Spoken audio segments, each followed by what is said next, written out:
previously on Talk That Talk.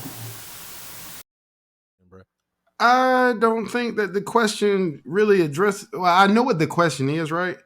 But I think the culture. I think that's the problem. I think that all of us thinks we're experts on the culture.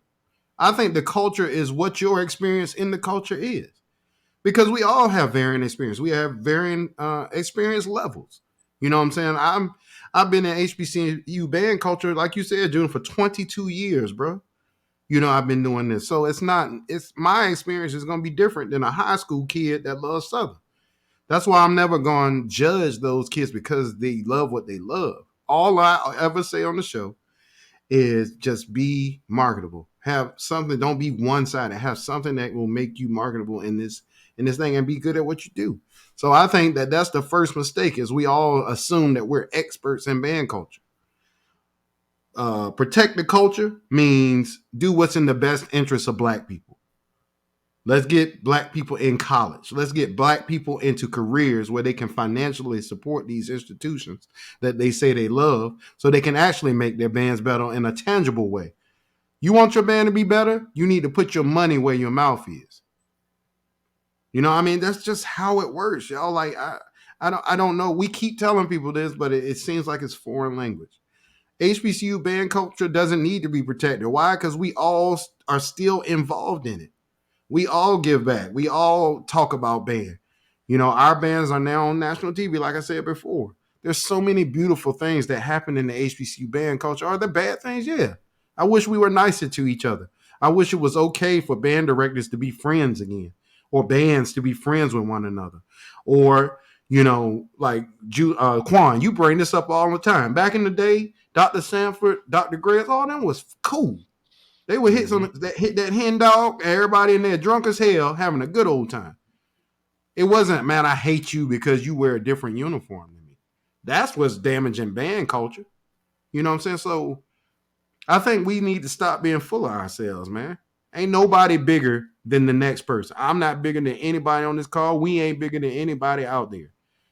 I think that, we all bring different points of view and great things to the table. So, man, stop being full of yourself, man. Let's do what's in the best interest of our people, not what's in the best interest of me.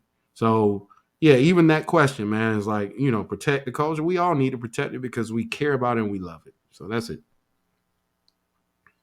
Mm-hmm.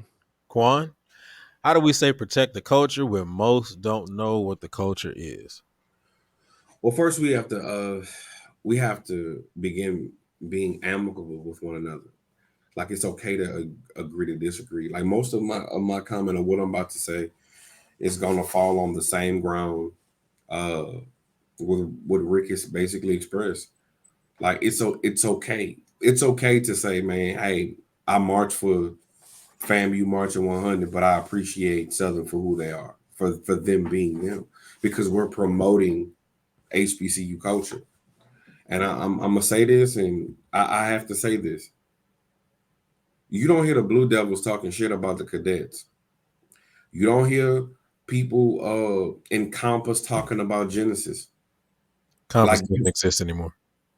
Oh man. All right, man. Anyway. Kind of took the wind out of my sail. All right, sorry. Go ahead and finish, Quan. Go ahead and finish. God damn it. Anyway, but you don't hear, like, you don't hear our counterparts in other cultures like shitting on each other. Like you don't hear this mariachi band talking crap about them. What they figure out is, how can we all get ahead?